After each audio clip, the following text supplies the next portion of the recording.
Entre août et octobre de 1942, durant le point plus violent de l'Holocauste, l'Allemagne nazie a mené à terme l'élimination systématique de 1,5 million de Juifs en seulement 3 mois. Les trains, organisés avec exactitude ferroviaire, sortaient depuis plus de 400 communautés vers les camps d'extermination de Treblinka, Belzec et Sobibor, en la Pologne occupée. Les registres conservés indiquent que 500 000 personnes furent transportées chaque mois, 15 000 morts quotidiennes converties en une statistique efficiente. C'était la 4e partie de le total de les 5 800 000 Juifs exterminés durant la guerre. Chaque convoi suivait le même parcours et terminait en le même silence. Le système fonctionnait comme une machinerie sans visage, mue par horaires, ordres et fumée. Personne ne voyait la fin, seulement le vide que laissaient les trains de retour. Aujourd'hui, plus de 80 ans après, les données demeurent, les chiffres se connaissent, mais la question reste ouverte. Qu'ont-ils fait avec les corps de tous ceux? L'ascension nazie. Comment s'est fabriqué un ennemi à l'intérieur de l'Allemagne? En les premiers mois de 1933, l'Allemagne est entrée en une étape d'agitation politique qui changerait par complet son destin. Adolf Hitler, leader de le Parti national-socialiste, fut nommé chancelier le 30 janvier. Depuis ce moment, le pays a commencé à se transformer en un régime où la loyauté, la peur et la propagande ont dominé chaque aspect de la vie publique. Avec un discours qui promettait ordre et grandeur, Hitler a convaincu une nation affaiblie par la crise économique et le ressentiment de le traité de Versailles de que lui avait la réponse pour restaurer son orgueil. Ce qui semblait un changement politique ordinaire s'est converti en la création d'un système total qui définirait qui appartenait à le peuple et qui devait être éliminé. À peine installé en le pouvoir, Hitler a agi avec rapidité. Le parti nazi encore n'avait pas la majorité en le Reichstag, mais sa position était assez forte comme pour manipuler les institutions. Göring, nommé ministre de l'Intérieur en Prusse, a utilisé à la police comme un bras politique de le mouvement. Les forces de l'ordre furent remplies avec hommes de les SA et de les SS, qui répondèrent seulement à le Führer. Les descentes nocturnes, les coups dans les portes et les arrestations arbitraires se sont convertis en partie de le paysage urbain. Milliers de opposants, communistes, sociaux-démocrates et libéraux furent détenus sans charge. Les prisons ne suffisaient pas et on a commencé à utiliser des bâtiments improvisés pour maintenir les prisonniers sous surveillance et torture. C'était la première fois que le terreur de le parti s'exerçait avec appui officiel. Pendant ce temps, le régime élargissait son contrôle public avec gestes soigneusement calculés pour projeter force et unité. L'incendie de le Reichstag, arrivé la nuit de le 27 février de 1933, fut le point de inflexion. Pendant que Hitler dînait en maison de Goebbels, est arrivée la nouvelle de que le bâtiment de le Parlement brûlait en flammes. En question de minutes, tous deux se sont dirigés à le lieu. Göring, hors de soi, criait que les communistes avaient commencé une révolution. La version officielle a blâmé à les ennemis de l'État et à le supposé complot rouge. Bien que jamais ne fût prouvé, le gouvernement a utilisé l'incendie comme justification pour éliminer toute opposition. Cette même nuit, dizaines de leaders communistes et sociaux-démocrates furent arrêtés, entre eux membres de le propre Reichstag, qui par loi était immune. La presse contrôlée a répété l'histoire d'un soulèvement imminent et a diffusé documents faux qui parlèrent d'un plan pour incendier musées et assassiner un civil. Personne n'a revu ces papiers, mais ils ont servi pour semer la peur et justifier le décret qui a suspendu les libertés civiles. Le 28 février, Hindenburg a signé le décret de l'incendie de le Reichstag, qui a annulé les droits fondamentaux établis en la Constitution de Weimar. À partir de alors, l'État pouvait détenir, fouiller et surveiller sans restriction. Ce fut le pas légal qui a donné forme à la dictature. Hitler a compris que l'apparence de l'égalité lui permettrait de détruire le système depuis l'intérieur. Peu après, avec les communistes persécutés et les opposants réduits au silence, le Reichstag a approuvé la loi habilitante qui a octroyé à son cabinet le pouvoir de gouverner par décret durant 4 ans. En la pratique, le Parlement a cessé d'exister. À travers d'une cérémonie soigneusement montée en l'église de la garnison de Potsdam, Hitler s'est présenté comme continuateur de les gloires prussiennes. Là, face à les vieux généraux, il a incliné la tête devant le ancien président Hindenburg et a promis unité entre le nouveau régime et le armée. Derrière de cette image solennelle, la démocratie allemande était morte. La machinerie propagandistique a travaillé sans repos. Goebbels, déjà comme ministre de propagande, comprenait que le cinéma, la radio et les spectacles publics devaient former un seul message. Son principe était simple, répété avec variation jusqu'à ce que la population crût être arrivée par soi-même à les conclusions désirées. Pendant que quelques agitateurs comme Streicher utilisaient des insultes grossières contre les Juifs en ses publications, Goebbels préférait une persuasion plus raffinée. Au lieu de imposer, il montrait. En ses films, la figure de le Juif apparaissait associée avec la ruine économique ou la corruption morale, sans nécessité de discours. Ainsi, l'hostilité vers les Juifs se convertissait en une émotion partagée, non en un ordre de le gouvernement. Hitler approuvait ce méthode, conscient de que l'acceptation devait surgir depuis la rue. En parallèle, le régime a promu l'idée de la Volksgemeinschaft, la communauté de le peuple. Sous cette consigne, les Allemands furent divisés entre les qui appartenaient à la nation raciale et les qui restaient dehors. L'appartenance ne dépendait pas de la foi ni de l'idiome, sinon de la sang. Les Juifs, les communistes et les dissidents étaient définis comme étrangers à cette communauté. Le message était que seulement une Allemagne unie et pure pouvait se lever de ses défaites. Cette rhétorique s'est répétée en les meetings et en les salles de classe. Les jeunesses hitlériennes et la Ligue de jeunes filles allemandes furent créées pour former à les jeunes en la loyauté absolue à le Führer. On enseignait que le sacrifice individuel par le bien de le groupe était la plus grande vertu. La nation se convertissait en un corps et Hitler en sa pensée. Pendant ce temps, à l'intérieur de le propre mouvement nazi, l'ambition et la violence croissaient. Les SA, dirigés par Ernst Röhm, réclamaient plus de pouvoir. Son idée de une révolution sociale préoccupait à l'armée et à les industriels, qui craignaient perdre leur influence. Hitler avait besoin de maintenir la confiance de les élites conservatrices, par lequel il a décidé de agir. En juin de 1934, il a lancé une purge connue comme la nuit de les couteaux longs. Les SS, sous les ordres de Himmler et Heydrich, ont exécuté à Röhm et à autres leaders de les SA. Aussi sont tombés anciens adversaires politiques et figures qui pouvaient défier son autorité. La violence fut présentée comme un acte nécessaire pour protéger la sécurité de l'État.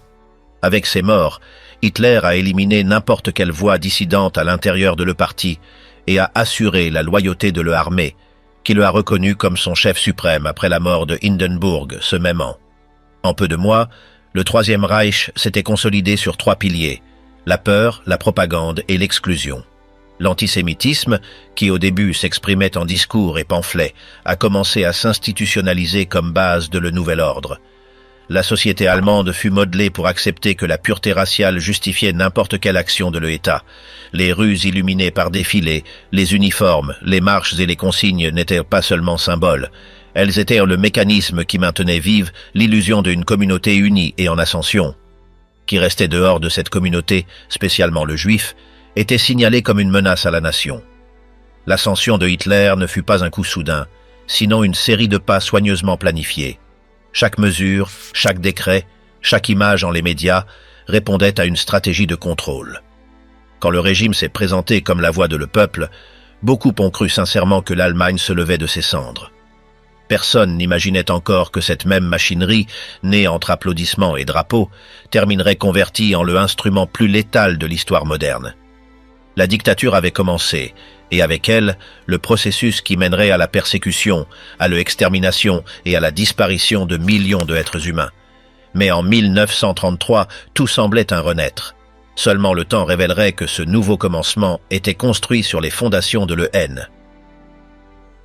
Mein Kampf, le manuel de le N. Quand Hitler a rédigé Mein Kampf en la prison de Landsberg, entre 1924 et 1925, il n'imaginait pas que ce texte se transformerait en la base idéologique de le régime qui plus tard dominerait l'Allemagne. Le livre, écrit avec aide de Rudolf Hess, condensait la vision de le monde qui guiderait chacune de ses décisions politiques. Là étaient les fondations de le haine raciale, l'obsession par la pureté de sang et la conviction de que le peuple allemand avait un destin supérieur. Hitler présentait à les Juifs comme la racine de tous les maux, la décadence culturelle, la défaite militaire et la ruine économique. Il les signalait comme ennemis internes qui contaminaient le corps de la nation. Depuis ses premières pages, le texte unissait politique, race et destin en une formule dangereuse qui convertissait le préjudice en programme de gouvernement. L'œuvre insistait en l'idée d'une lutte constante entre races, inspirée en une interprétation distorsionnée de le darwinisme social. Pour Hitler, l'histoire était une guerre biologique où seulement les races fortes survivaient et les faibles devaient disparaître. La mélange raciale était décrite comme une forme de dégénération et en sa logique, le métissage équivalait à la mort culturelle. Il soutenait que l'État devait assumer la tâche de protéger la pureté de le peuple allemand, empêchant union indésirable et éliminant à qui représenterait une menace génétique. En sa vision, l'amour, la religion ou l'éthique restèrent subordonnés à la biologie. Chaque individu existait uniquement comme partie d'un corps racial dont la santé devait se préserver au-dessus de tout. De même, en ces chapitres, il définissait le concept de nation en termes strictement raciaux. Pour Hitler, le peuple allemand ne s'unissait pas par frontières, ni par idiome, sinon par sang. Cette communauté biologique devait s'étendre pour assurer son espace vital, le Lebensraum, vers l'est de l'Europe. Il considérait que les slaves et autres peuples étaient des races inférieures destinées à servir ou disparaître. En cette vision, la guerre n'était pas une tragédie, sinon une nécessité naturelle pour garantir la survie de la race supérieure. Le territoire se voyait comme un organisme qui devait croître ou mourir, et les peuples conquis comme matière jetable. Ce qui plus tard se connaîtrait comme la solution finale était déjà insinué. L'idée de que certains groupes humains n'avaient pas droit à exister à l'intérieur de le nouvel ordre allemand. Par autre part, le ton narratif alternait entre la plainte et le mandat. Hitler relatait son expérience en Vienne, où il affirmait avoir découvert la supposée nature de le juif. Il décrivait ses traits physiques, son mode de parler, sa présence en les arts ou en la presse, et à partir de ces observations, il imaginait une théorie raciale. Il soutenait que le juif n'avait pas culture propre, et que seulement il pouvait vivre en parasitant les deux autres. Il l'accusait d'avoir inventé tant le capitalisme financier comme le communisme, comme si tous deux étaient partis de le même plan. Cette contradiction n'importait pas, la fonction de le texte était de renforcer un ennemi commun qui justifia tous les maux. Ainsi, le lecteur trouvait une explication simple pour la crise allemande, le juif comme coupable universel. Hitler présentait en outre une relation directe entre race et culture. En son schéma, la créativité et la capacité de construire civilisation appartenèrent seulement à les races aryennes. Tout avancement technique ou artistique était attribué à le génie nordique. Les autres races, disait-il, étaient incapables de maintenir le qu'elles recevaient et terminaient en corrompant le legs de les supérieurs. Cette idée s'est convertie en un des piliers de le système éducatif de le Troisième Reich. En les manuels scolaires, l'histoire fut réécrite pour montrer à les Allemands comme héritiers naturels de l'humanité. Les enfants apprenaient que leur sang les unissait à le passé glorieux de les Teutons et que leur mission était de protéger cet héritage. Les jeunesses hitlériennes répéteraient cette leçon jusqu'à la transformer en un dogme. En le même temps, Mein Kampf s'est converti à l'intérieur de le parti nazi en une espèce de catéchisme. Chaque militant devait connaître ses chapitres et appliquer ses idées en le travail politique. En les écoles de formation de le parti, on récitait des fragments entiers et on analysait ces phrases comme si elles étaient des doctrines sacrées. En les mariages de officiers et en les cérémonies publiques, le livre était livré comme cadeau officiel de l'État. Sa fonction était claire, substituer la religion traditionnelle par un credo racial. Le Führer apparaissait comme le prophète d'un destin biologique qui exigeait obéissance totale. La mélange de pseudo-science, mythe et nationalisme créait une foi nouvelle où l'extermination se voyait comme acte moral. Le texte aussi délinéait la structure de l'État qui viendrait. Hitler affirmait que la démocratie était une erreur parce qu'elle mettait le pouvoir en main de les masses ignorantes. Seulement une autorité forte, guidée par une vision raciale, pouvait garantir l'ordre. Cette idée justifiait le leadership absolu. L'individu disparaissait devant la communauté et la communauté devant le leader. La politique se transformait en biologie appliquée. Depuis cette logique, éliminer à les inférieurs n'était pas cruauté, sinon une obligation vers le futur de l'espèce. Le livre convertissait le assassinat en théorie et l'exclusion en devoir patriotique. Quand temps après les chambres à gaz ont commencé à fonctionner, ce ne fut pas une déviation, sinon la conséquence naturelle d'une doctrine qui avait été écrite, publiée et enseignée durant presque une décennie. En les salles de classe, la pensée de Mein Kampf s'est filtrée en chaque matière. La biologie enseignait hiérarchie raciale, l'histoire, la mission civilisatrice de le peuple allemand. La littérature exaltait la sang et le sol, et la religion fut déplacée par un culte à la nation. Les portraits de Hitler occupèrent la place de les crucifix, et les oraisons scolaires se transformèrent en serments à le Führer. La génération qui a grandi sous ces idées fut éduquée non pour raisonner, sinon pour croire. Quand en 1939 commencèrent les déportations, et en 1941, l'extermination, ces esprits déjà avaient été modelés pour accepter l'élimination de les ennemis biologiques comme partie de l'ordre naturel. Les lois raciales, quand l'exclusion s'est transformée en norme. En 1935, l'Allemagne se trouvait sous un régime qui déjà avait démantelé par complet la structure démocratique. Le pouvoir de le parti nazi était total, et la propagande avait réussi que grande partie de la population crut en la nécessité d'une communauté racialement homogène. C'est temps, le gouvernement a donné un pas décisif en la légalisation de l'antisémitisme. Durant le congrès de le parti en Nuremberg, Hitler a annoncé les nouvelles lois raciales qui marqueraient la rupture définitive entre les Juifs et le reste de les citoyens allemands. Les appelées lois de Nuremberg ont établi une définition juridique de qui était considéré juif, basée non en la religion ni en la pratique culturelle, sinon en l'ascendance biologique. Il suffisait d'avoir un grand-père juif pour être exclu de la communauté nationale.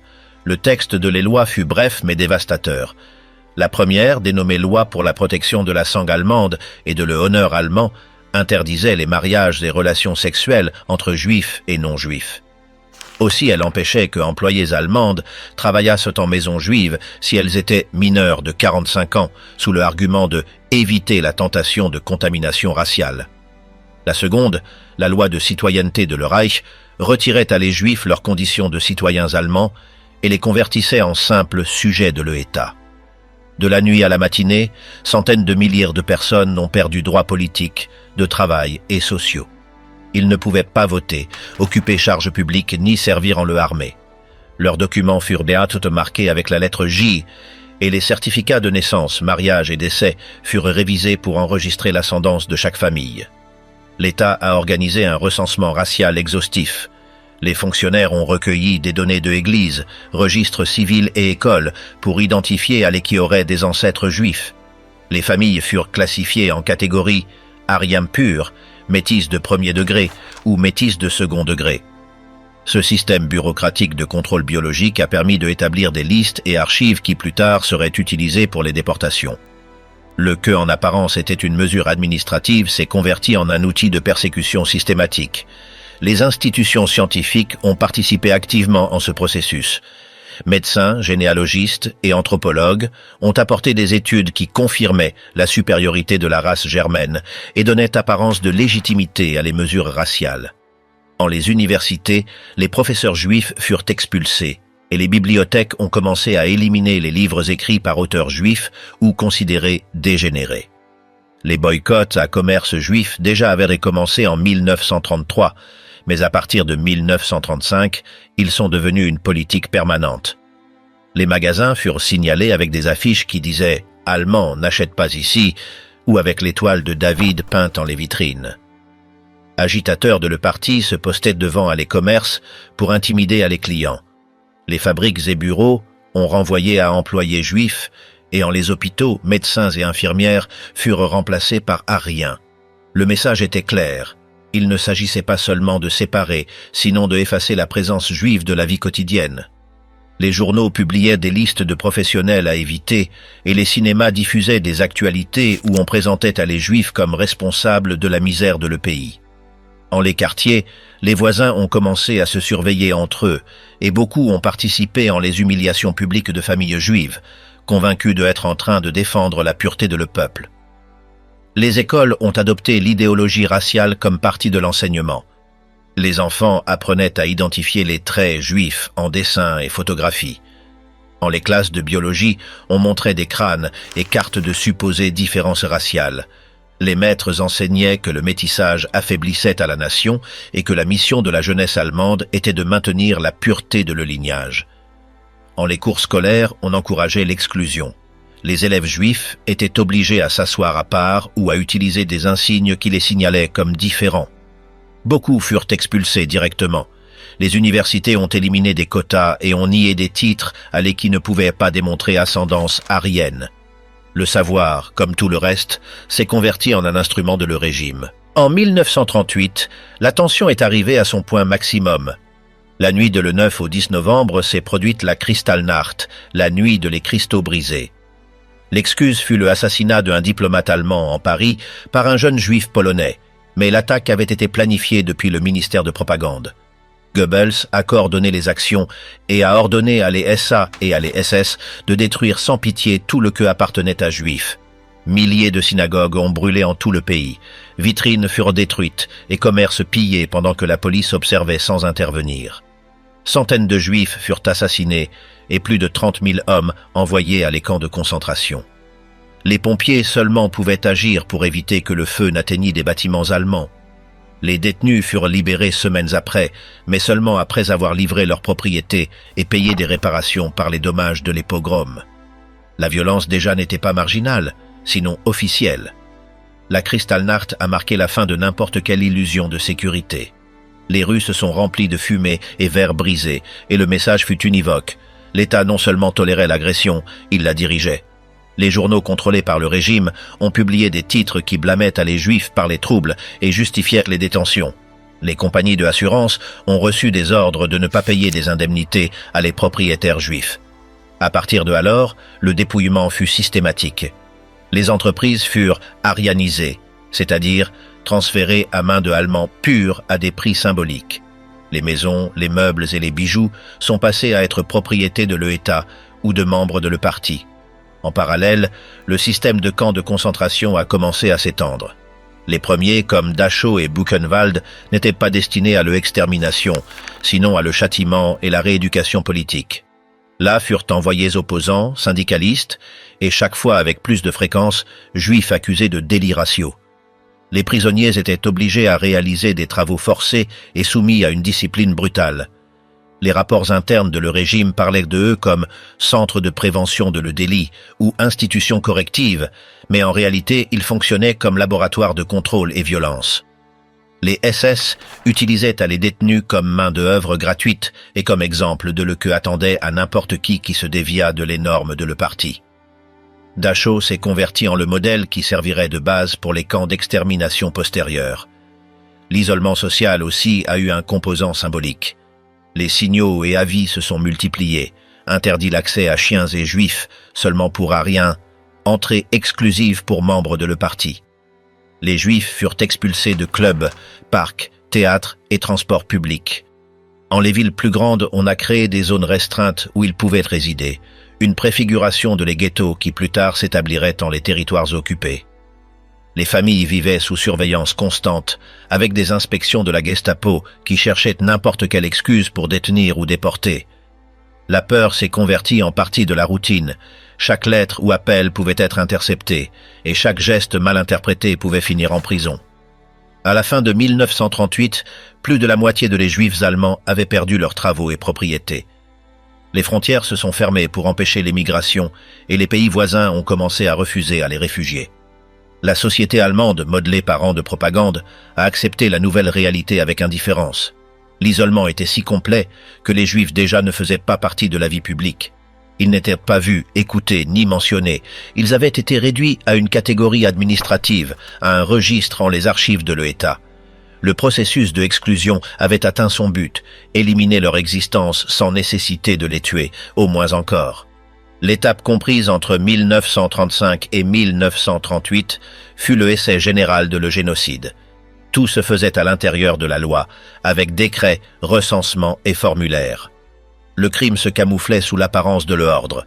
Les lois de Nuremberg non seulement ont défini la discrimination, sinon qu'elles ont préparé à une nation entière pour accepter le pas suivant. Quand est arrivé le moment de la déportation et la mort, la majorité déjà avait appris à regarder vers autre côté.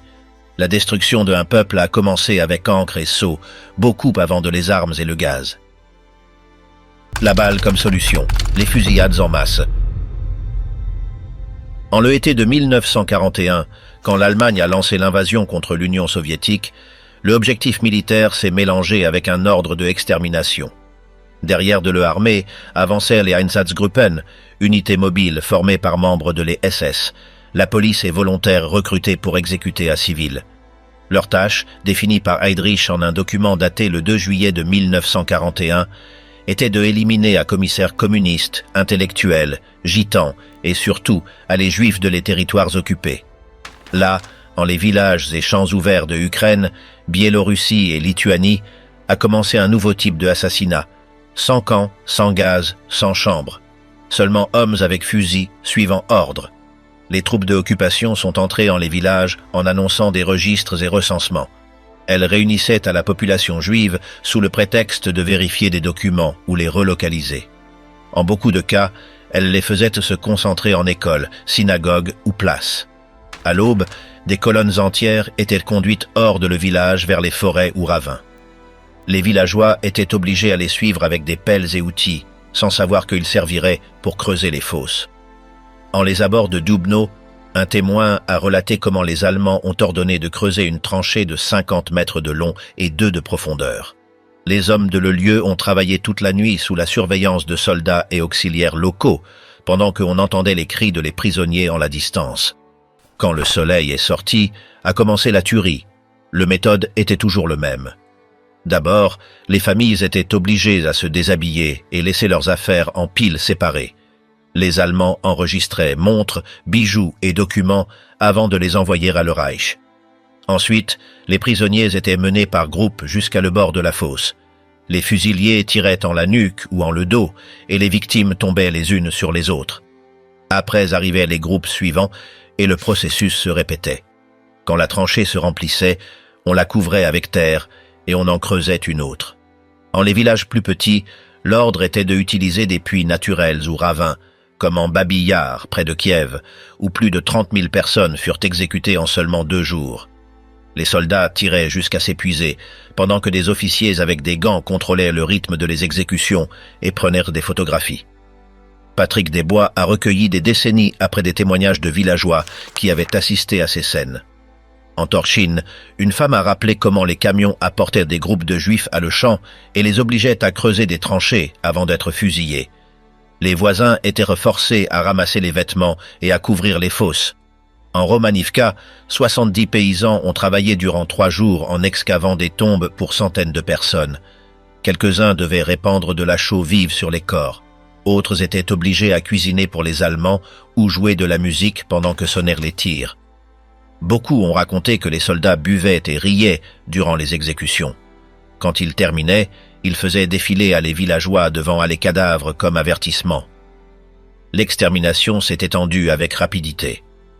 En Biélorussie, les Einsatzgruppen travaillaient avec les polices locales, qui connaissaient les noms et adresses de les familles juives.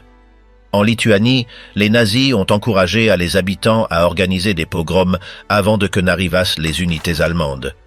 En Kaunas, des groupes de Lituaniens ont assassiné à centaines de personnes avec des bâtons et barres de fer pendant que les officiers de les SS filmèrent la scène. En chaque région, les Allemands recrutèrent des collaborateurs, paysans, gardes ou miliciens qui participaient par peur ou par désir de vengeance. Ils les appelaient auxiliaires et leur donnaient des uniformes et nourriture. En échange, ils devaient maintenir l'ordre, garder les prisonniers et couvrir les fosses. Quelques-uns recevaient partie de les vêtements ou les objets de les victimes comme paiement. Les victimes étaient transportées en charrette, camion ou à pied. Les soldats les menaient à le bord de les forêts ou de tranchées déjà préparées. Les enfants étaient séparés de les parents et en beaucoup de cas exécutés après. Quelques témoins ont raconté que les petits étaient lancés vivants à les fosses ou achevés avec une seule balle. En quelques lieux, on utilisait des gramophones ou des groupes de musique pour couvrir le bruit de les tirs. Les villageois rappelaient le son de les moteurs, les ordres en allemand et l'odeur de poudre et sang. Quand les fosses se remplissaient, la terre se mouvait durant des heures et les chiens hurlaient en les nuits suivantes. En Babi Yar, l'échelle de le crime a dépassé tout précédent. À la fin de septembre de 1941, le Sonderkommando 4A, sous le commandement de Paul Blobel, a ordonné à les Juifs de Kiev de se réunir avec leurs affaires en un point de la ville. On leur a dit qu'ils seraient transférés. Hommes, femmes et enfants ont marché durant des heures jusqu'à le ravin. Là, ils furent dépouillés de leurs vêtements et fusillés en groupe. Les mitrailleuses ont travaillé sans pause. En 2 jours, 33 771 personnes furent assassinées. Les corps ont formé des couches séparées par terre et chaux. Après, les Allemands reviendraient à le lieu pour déterrer et brûler les cadavres en un essai de effacer les preuves. Les survivants qui avaient été obligés à travailler en cette opération ont rappelé que les os étaient broyés avec des marteaux et les restes dispersés en le fleuve. La routine de l'assassinat s'est répétée en centaines de localités: Rawa-Ruska, Lizinichi, Borov, Krupki, Ostrog. Les Einsatzgruppen se mouvaient en convois qui combinaient camions, motocyclettes et fourgons de transport. Ils arrivaient, exécutaient et partaient. Les rapports envoyés à Berlin détaillaient des chiffres exacts. Juifs liquidés, 1245. Exécutés par mesure de sécurité, 987. Les officiers écrivaient avec langage administratif, sans émotion. En quelques lieux, les Allemands ordonnaient de photographier les files de victimes avant et après de l'exécution. Ces images ont circulé en interne comme preuve de efficience. Les mêmes mains qui tenaient des fusils remplissaient ensuite des formulaires avec des sceaux officiels. Les villageois qui restaient étaient des témoins forcés. En Romanivka, les vêtements de les victimes furent mis aux enchères publiquement en l'école de le village. En autres villages, les objets étaient livrés à les épouses de les policiers locaux. Les fosses restaient ouvertes durant des jours et l'odeur s'étendait par kilomètres. Quand le vent soufflait, l'odeur arrivait à les maisons. Beaucoup de paysans affirmaient qu'ils évitèrent de passer près de les forêts où ils savaient qu'il y avait des tombes. Quelques-uns furent obligés à les sceller avec de la chaux. Autres ont essayé de prier en secret par les morts, mais ils savaient que s'ils étaient vus, ils pouvaient être arrêtés. Le silence est devenu une forme de survie. Le nombre de victimes a augmenté avec chaque mois. Les rapports internes de la SS enregistraient des chiffres qui révèlent la magnitude. Le Einsatzgruppe A a rapporté 229 052 exécutions en le Baltique et Biélorussie. Le Einsatzgruppe D a informé 90 000 en le sud de Ukraine et Crimée. À la fin de 1942, plusieurs régions furent déclarées officiellement libres de Juifs. Les tueries ont continué en villages isolés jusqu'à 1943, quand les lignes de le front ont commencé à reculer.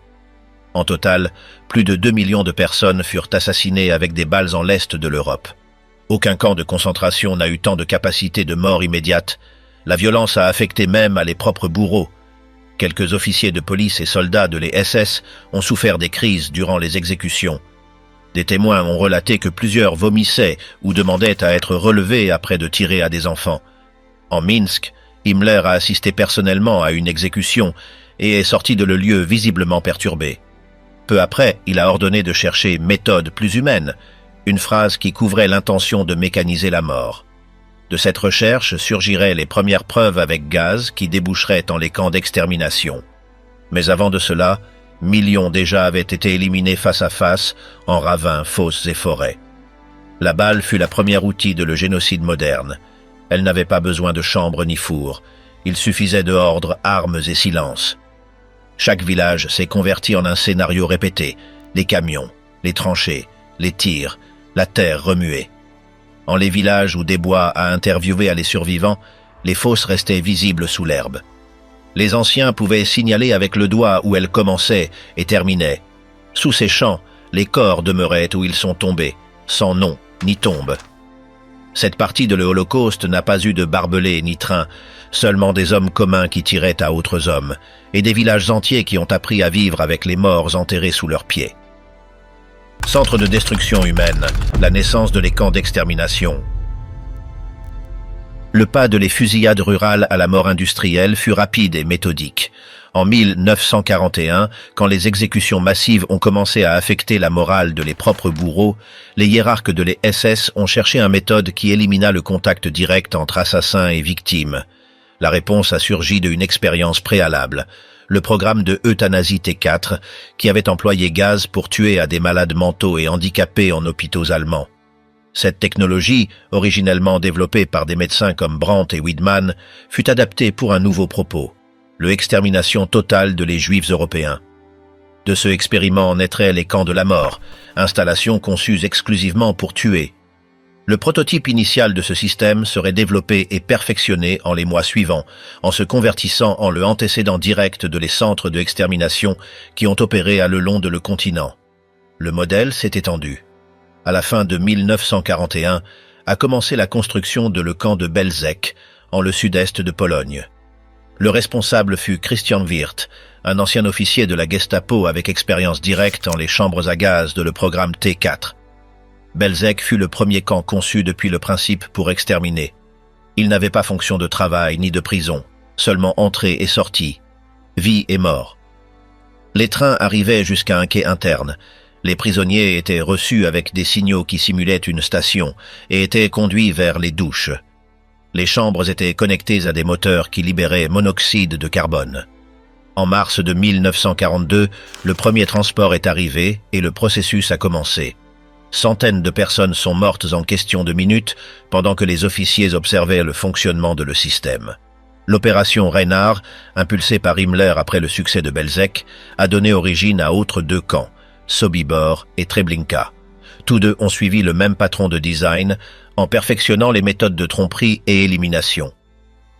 En Sobibor, l'architecte de le système fut Franz Stangl, aussi vétéran de le programme de euthanasie.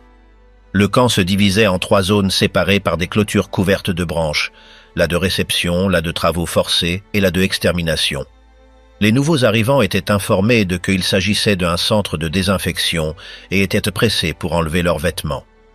En moins d'1 heure, ils étaient conduits par un couloir étroit, le chemin à le ciel, qui terminait en les chambres à gaz. Là, des moteurs de chars soviétiques produisaient le gaz létal. En peu plus d'1 an, Sobibor a tué à quelque 250 000 personnes.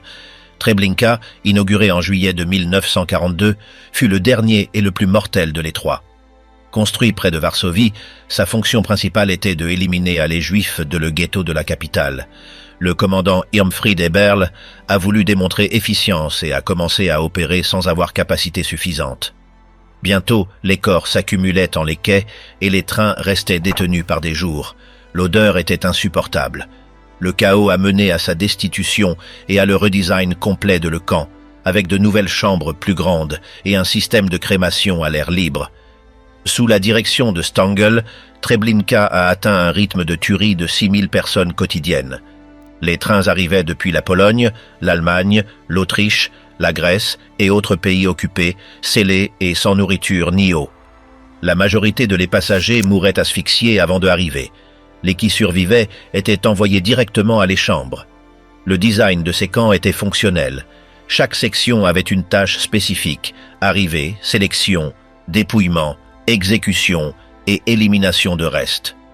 Les wagons scellés entraient à l'enceinte et s'arrêtaient face à une plateforme décorée avec de faux panneaux de horaires. Les prisonniers étaient obligés à descendre en file, laisser leurs valises, se séparer par sexe et avancer vers la zone de bain. Là, des soldats ukrainiens les poussaient à l'intérieur de les chambres. En question de minutes, le silence s'imposait. Ensuite, les corps étaient traînés à des fosses ou incinérés en structures de fer et bois.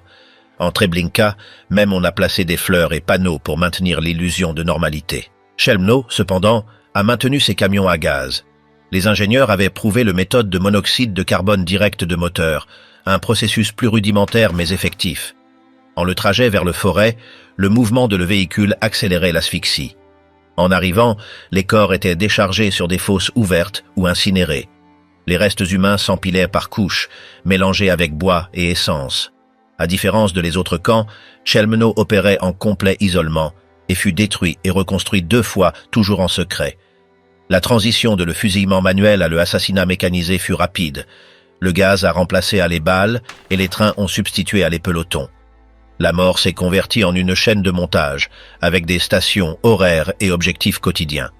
Les camps de l'opération Reinhard, Belzec, Sobibor et Treblinka furent de véritables fabriques de extermination, créées pour exécuter le plan final de Hitler, éliminer par complet les Juifs de l'Europe. À la fin de 1942, un rapport allemand intercepté par les Britanniques calculait 1 274 166 assassinats en ces camps. Treblinka était en tête de la liste, suivi par Belzec et Sobibor. En parallèle, Auschwitz a commencé son expansion. Jusqu'à alors, il avait fonctionné comme camp de concentration, mais avec la construction de Birkenau et ses 4 crématoires, il s'est transformé en le plus grand centre de extermination de le régime. Son commandant, Rudolf Höss, a appliqué les leçons de Treblinka et a adopté un nouveau gaz, Zyklon B, un pesticide de acide prussique en cristaux qui tuait plus vite. Chaque chambre pouvait contenir 2000 personnes et le processus prenait moins de 15 minutes. Les corps étaient ensuite brûlés en four et les os broyés en moulins électriques. Les fabriques de mort furent le résultat d'une évolution planifiée. Le que a commencé comme expérience avec des malades mentaux en hôpitaux a terminé avec des trains chargés de familles entières en traversant l'Europe vers une mort sûre. Le processus a combiné bureaucratie, transport, technologie et tromperie. Les victimes jamais ne savaient le que les attendait jusqu'à le dernier moment. Chaque camp a représenté une phase de perfectionnement. Chelmno, le prototype, Belzec, le modèle, Sobibor, la réplique, Treblinka, la culmination, Auschwitz, la machinerie définitive. En tous, le même principe, convertir le assassinat en un acte industriel. La transition était complète. Les forêts de l'Est avaient été substituées par des complexes avec gaz, crématoires et rails. Déjà, il n'était pas nécessaire de tirer à personne. La mort arrivait en silence, à l'intérieur de murs scellés et avec précision de fabrique. Médecine assassine, médecin nazi et science de la mort. En le système de le Troisième Reich, la médecine a cessé d'être une profession dédiée à sauver des vies pour se convertir en un instrument de mort.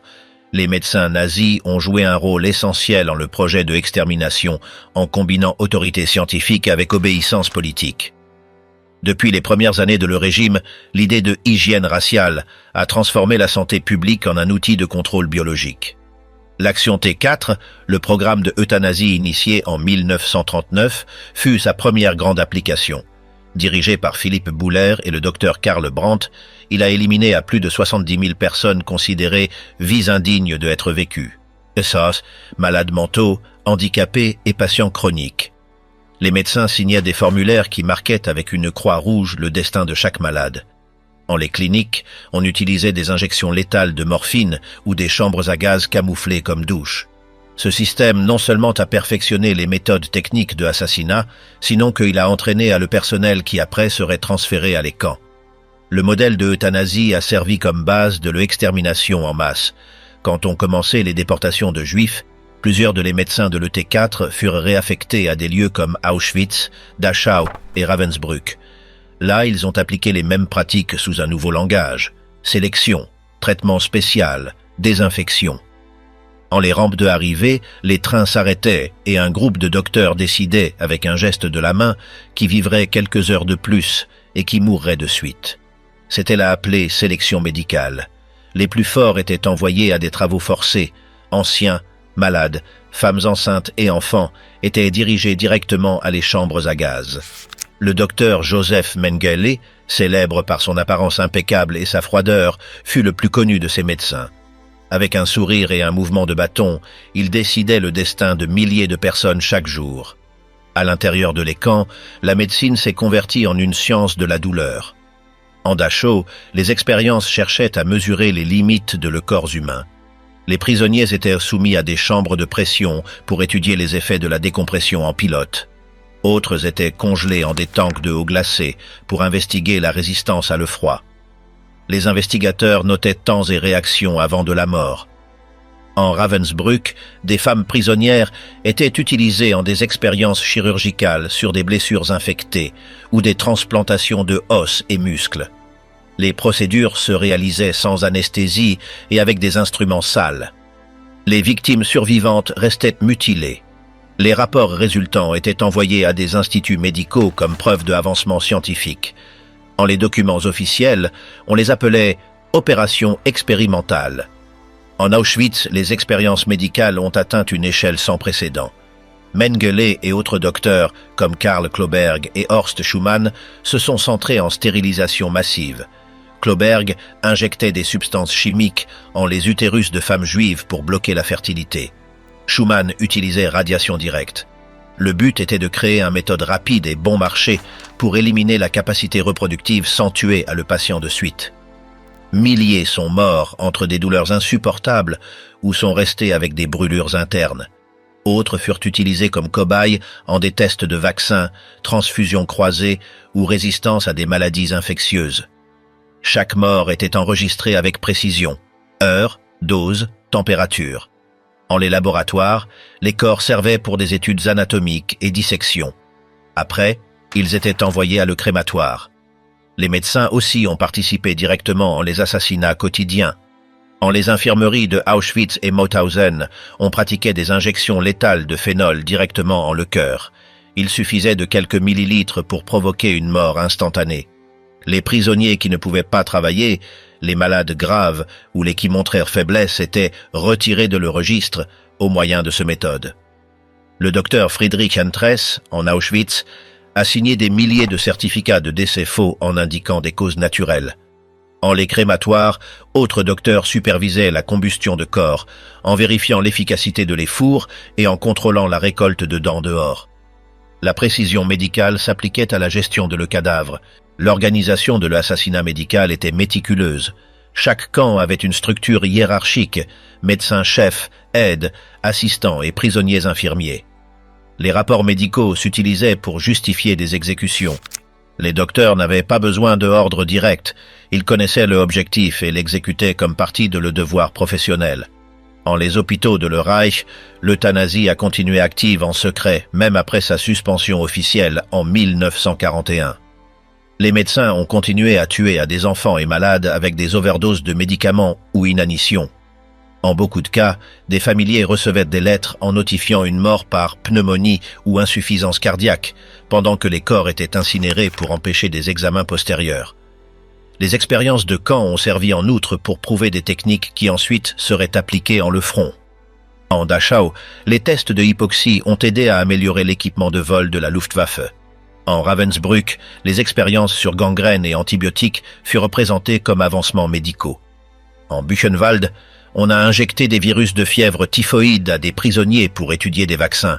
En tous les cas, les résultats se communiquaient à des universités et centres d'investigation avec langage scientifique, en omettant l'origine de les échantillons. Les corps de les victimes étaient brûlés ou enterrés en des fosses communes, et leurs restes utilisés en des classes de anatomie. Le système médical nazi a converti le savoir scientifique en instrument de extermination. Les docteurs n'agissaient pas comme des sadiques isolés, sinon comme des fonctionnaires intégrés à la machinerie étatique. Le serment hippocratique fut substitué par la loyauté à le Führer. En chaque camp, le langage médical servait pour déguiser le assassinat. Sélection signifiait exécution, traitement voulait dire gaz ou injection, autopsie était seulement une révision avant de la crémation. Les hôpitaux, cliniques et laboratoires se sont convertis en extension de l'idéologie raciale. La médecine de le Reich ne cherchait pas à guérir à l'individu, sinon à préserver la pureté de le corps national. À la fin de la guerre, les jugements de Nuremberg ont révélé la magnitude de le crime médical. Les documents de les propres nazis ont démontré que les ordres, protocoles et résultats avaient été archivés avec précision scientifique. Aucune de les victimes n'avait été traitée comme être humain. Toutes furent réduites à matériel expérimental. Les cendres qui sortaient de les fours de Auschwitz, Dachau et Ravensbrück n'étaient pas seulement le résultat de les chambres à gaz, sinon aussi de les laboratoires et salles d'opération qui avaient converti la science en une arme. La médecine nazie ne fut pas un dévoiement, ce fut une politique d'État exécutée avec blouse blanche et stéthoscope au service de la mort. Gaz, feu et cendres, la technologie de l'assassinat. En Auschwitz-Birkenau, la mort s'est convertie en un processus technique calculé avec précision. Les chambres à gaz et les crématoires ne furent pas des improvisations, sinon des constructions planifiées par des ingénieurs et architectes sous ordre de les SS. Entre 1942 et 1943, le camp fut redésigné pour abriter des installations permanentes capables de éliminer à des milliers de personnes par jour. Les complexes connus comme crématoires 2, 3, 4 et 5 combinaient des sous-sols avec des vestiaires, des chambres à gaz hermétiques et des fours sur le niveau de le sol connectés par des ascenseurs. L'architecte Walter de Jaco et l'entreprise Topf et Son ont désigné les systèmes de ventilation, fours et conduits de fumée qui permettraient un cycle continu de assassinat et élimination de corps. Le gaz employé était le Zyklon B, un pesticide composé par cyanure de hydrogène imprégné en cristaux poreux. Au contact avec l'air, il libérait un gaz létal qui attaquait le système nerveux. En Auschwitz, les SS versèrent les boîtes de le produit par des ouvertures de le toit de les chambres ou par des conduits latéraux. Une fois fermées les portes hermétiques, le gaz s'étendait en question de secondes. Les victimes, entassées et nues, tardaient entre 10 et 15 minutes à mourir. Les cris s'entendaient à travers de les murs, jusqu'à ce que le silence marquât la fin. Après, on activait les ventilateurs pour purger l'air avant d'ouvrir les portes. Le processus était toujours le même. Les trains arrivaient à la rampe de Birkenau, et les prisonniers étaient divisés par des médecins de les SS. À les aptes pour travailler, on les envoyait à les baraquements. Le reste était conduit à les sous-sols de les crématoires, déguisés comme salles de douche. En les murs, on avait placé de fausses douches. En le toit, des ouvertures carrées couvertes avec des grilles de fer permettaient de introduire le gaz. Depuis en haut, les SS versèrent les boîtes de Zyklon B et fermaient les couvercles. En peu de minutes, le sol se couvrait de corps amoncelés. Les premiers à mourir étaient les plus proches à les ouvertures. Les autres tombaient les uns sur les autres, en formant des tas de 3 et 4 mètres de hauteur. Quand l'air était sûr, entraient les Sonderkommando, groupe de prisonniers obligés à manipuler les cadavres. Leur travail consistait en décrocher les corps entrelacés, couper les cheveux de les femmes, extraire des dents de or et réviser les orifices en recherche de bijoux ou argent caché. Ensuite, ils chargèrent les corps en des ascenseurs ou charrettes sur des rails qui les conduisaient à les fours. Les Sonderkommando travaillaient sous menace de mort et étaient remplacés chaque peu de mois pour éviter des témoins. En les rapports internes, on les mentionnait comme unité spéciale de nettoyage. Les fours crématoires fonctionnaient sans repos. Chaque unité avait entre 6 et 8 bouches alimentées avec coke.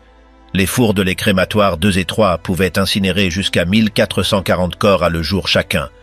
Les techniciens de Topf et Söhne avaient développé des systèmes de ventilation qui accélérèrent la combustion. Les corps s'introduisaient en groupes de 3 ou 4 en profitant la graisse humaine comme combustible additionnel. En les périodes de plus grande affluence, spécialement durant la déportation de Juifs hongrois en 1944, on a construit des fosses d'incinération à l'air libre derrière de les crématoires. Là, on jetait les cadavres directement à le feu alimenté avec bois et essence. L'odeur était constante. Les cheminées jetaient de la fumée épaisse jour et nuit. Les fours travaillaient en des tours de 12 heures, et la chaleur était si intense que les murs se fissuraient. Les SS tenaient des registres détaillés de les quantités incinérées. Quand les fours ne suffisèrent pas, on recourait à les fosses, où les corps étaient empilés par couches. Chair, bois de chauffage, essence. Les Sonderkommando remuaient les piles avec des crochets de fer et recueillaient les os qui ne s'étaient pas brûlés de le tout. Ensuite, ils les broyaient avec des maillets ou les passaient par des moulins électriques. Les cendres étaient jetées à les fleuves Sola et Vistule ou dispersées en des champs proches. Le Zyklon B se stockait en des dépôts surveillés et se livrait en des conteneurs métalliques scellés. L'entreprise Degesch, filiale de IG Farben, était la fournisseur principale. Le produit se transportait en des boîtes avec des étiquettes de sécurité et s'utilisait sous supervision de officiers de les SS. Le approvisionnement était régulier et enregistré comme usage de désinfection, un euphémisme pour cacher sa fonction réelle. En les manuels techniques, on spécifiait la quantité nécessaire par mètre cube, 6 grammes par personne.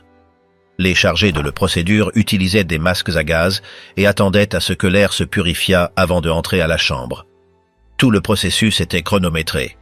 Les Sonderkommando travaillaient en des conditions inhumaines. Beaucoup d'eux savaient qu'ils seraient assassinés quand déjà ils ne seraient pas utiles. Ils dormaient près de les crématoires et mangeaient des restes trouvés entre les affaires de les victimes. Quelques-uns ont écrit des témoignages en des feuilles cachées en les murs ou enterrées près de les chambres. En ces textes, ils décrivaient le rythme constant de le travail. Ouvrir les portes, sortir les corps, couper les cheveux, classifier les prothèses dentaires, nettoyer le sol et préparer la charge suivante. La routine était si mécanique que l'horreur est devenue partie de la normalité. Les crématoires étaient désignés comme des fabriques. Chaque partie avait une fonction précise. Les vestiaires, les chambres, les monte-charges, les fours et les cheminées. Les ingénieurs se préoccupaient par le rendement thermique et l'efficience de le combustible. Le objectif était de maintenir une opération continue sans interruption. En les plans de Topfensohn, les crématoires étaient décrits comme « installation de élimination de résidus humains ». Les techniciens concouraient par améliorer la vitesse d'incinération. L'industrialisation de l'assassinat a atteint son expression maximale en ces bâtiments de briques et acier. Les corps se convertissaient en fumée et poussière en question de heures. Les cendres étaient tamisées pour séparer les fragments de os qui se broyaient jusqu'à rester réduits à poudre fine. En les jours de grande activité, le sol se couvrait d'une couche grise que le vent entraînait vers le champ. Les témoins parlaient d'une odeur douce et lourde qui imprégnait l'air. Les fleuves proches sont devenus troubles par les décharges constantes. Le processus était si méticuleux que les crématoires avaient des compteurs pour enregistrer le nombre de fournées et des pièces de rechange pour éviter des arrêts. Le système de gaz et feu fut la culmination technique de le génocide. Aucune autre méthode n'a combiné avec tant de précision la chimie, l'architecture et l'ingénierie. Tout était pensé pour maintenir le cycle sans contact humain direct. Le gaz tuait, le ventilateur nettoyait, les prisonniers chargeaient, le four détruisait. Les documents internes de le camp enregistraient temps, consommation et réparation comme s'il s'agissait d'une fabrique ordinaire. En Auschwitz-Birkenau, la mort s'est mesurée en capacité, efficience et tonnes de cendres. Cette technologie a converti le assassinat en une tâche de production où les corps étaient traités comme matière à éliminer et la fumée comme leur unique sortie à le monde. Chelmno, le prototype qui a converti des véhicules en chambres létales. En décembre de 1941, avant que n'existassent des chambres à gaz fixes, le régime nazi a inauguré en le village polonais de Chelmno un système mobile de extermination qui combinait discrétion, vitesse et total anonymat. Le lieu était un château ancien converti en base de opération. À simple vue, il ne semblait pas un camp de concentration. Il n'y avait pas de barbelés ni tour de surveillance. Mais derrière de ces murs a commencé le premier expériment de assassinat systématique au moyen de camions à gaz, une méthode qui utilisait les gaz de échappement de les moteurs pour tuer à qui était transporté en son intérieur. Sous la direction de le SS Herbert Lange, le processus fut prouvé, ajusté et perfectionné jusqu'à se convertir en un modèle de efficience mortelle. Les victimes provenaient de le ghetto de Łódź et de petites communautés juives de Lewartego. Elles étaient convoquées sous la promesse d'un transfert vers l'Est pour des travaux agricoles. En arrivant à Chelmno, elles étaient reçues par un groupe de SS uniformés qui feignait un contrôle sanitaire. En le patio de le château, on leur demandait de livrer leurs affaires, enlever leurs vêtements et passer à une supposée salle de désinfection. Les gardes les conduisaient ensuite à la partie arrière, où attendaient les véhicules gris de le type Magirus Deutz et Sorerwagen, adaptés pour fonctionner comme des chambres à gaz mobiles. Au lieu de transporter des passagers, le compartiment arrière était scellé hermétiquement et connecté avec un tube qui déviait l'échappement de le moteur. Quand la porte métallique se fermait, le conducteur démarrait le véhicule et le gaz de monoxyde de carbone commençait à remplir l'espace. Le trajet vers le forêt de Rzutchow, à quelques 5 km de distance, durait entre 10 et 15 minutes. Durant ce temps, le mouvement de le camion agitait l'air empoisonné, en accélérant l'asphyxie. En arrivant à le lieu, les prisonniers de le Sonderkommando, composés par des jeunes juifs obligés à collaborer, ouvrirent les portes. Les corps tombaient à le sol sans vie. Les gardes les traînaient par les jambes et les empilaient près de fosses ouvertes préalablement par des travailleurs locaux. Les conducteurs revenaient de suite à le château pour charger le groupe suivant. En un seul jour, ils pouvaient réaliser jusqu'à 10 voyages par véhicule. Le forêt fonctionnait comme une ligne de production. Arrivée, déchargement, enterrement. Les fosses étaient profondes, de jusqu'à 3 mètres, et se remplissaient rapidement. En hiver, le sol gelé compliquait le travail et les corps s'amoncelaient sans ordre. Avec le temps, le poids de les couches supérieures faisait que les cadavres inférieurs éclataient en libérant des gaz qui gonflèrent la terre. L'odeur s'étendait par kilomètres. Les villageois de les zones voisines savaient ce qu'il se passait, mais ils évitaient de s'approcher. En les jours venteux, l'air était imprégné d'une odeur aigre à combustible et décomposition. Les arbres proches se couvraient de suie par les crémations qui, avec le pas de les mois, ont substitué à les enterrements. À mesure que le nombre de victimes augmentait, les autorités nazies ont cherché des formes de cacher les traces. En 1942, elles ont commencé à exhumer les fosses pour brûler les corps à l'air libre. On a construit des grilles de fer sur des blocs de ciment où on empilait des cadavres alternés avec bois et essence. Les restes étaient réduits à cendres, et les os qui restaient étaient broyés avec des maillets ou triturés en des moulins improvisés. Les restes étaient dispersés en le forêt ou lancés à le fleuve Ner. Les feux de joie brûlaient jour et nuit, et la fumée était visible depuis les villages proches.